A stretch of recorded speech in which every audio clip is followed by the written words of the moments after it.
musun? Evet. Hadi. Merhaba arkadaşlar. Bugün farklı bir çalışma yapacağız.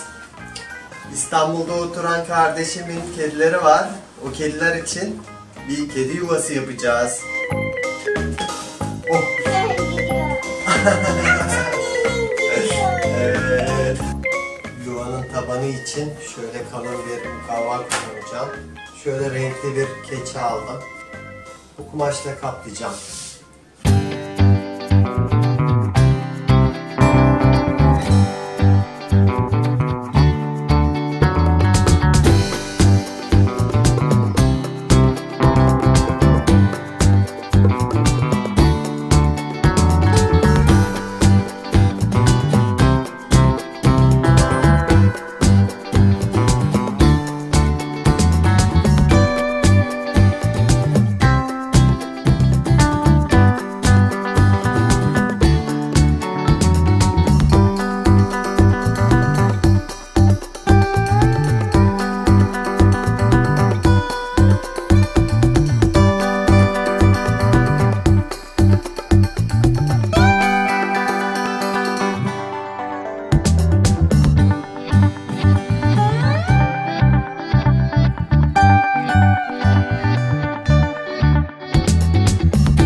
Yuvamız epey bir şekil aldı. Tam düşündüğüm gibi oldu. Ama bir tek renginden tereddüt ettim. Rengi tam istediğim gibi olmadı. O yüzden şöyle bir sprey boyayla üzerinden geçeceğim. Boyamayı düşünürseniz sprey boya kullanmanız gerekir. Diğer su bazlı boyalar iplerinizin yumuşayıp şeklinin bozulmasına neden olabilir. O yüzden böyle sprey boyayla boyayabilirsiniz.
Arkadaşlar, kedi yuvasını yaptık. Kedi yuvasını yaptık. Evet, şöyle çevireyim ben. Ben kediyi getireyim. Tamam, kediyi getir. Bunu İstanbul'daki kardeşime göndereceğiz. Onun kedileri için yaptık. Kedileri canlı olarak hiç görmedim. Resimlerini gördüm. Şu anahtarlık için koyacağım. Tamam. Hadi üstüne. Evet, zürafayı içine koyduk biz.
Şöyle bağlayayım.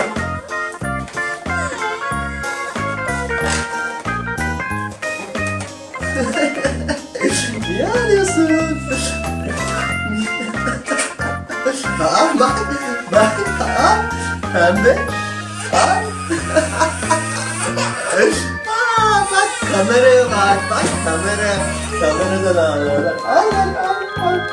Al, senin pembe nereye gitti?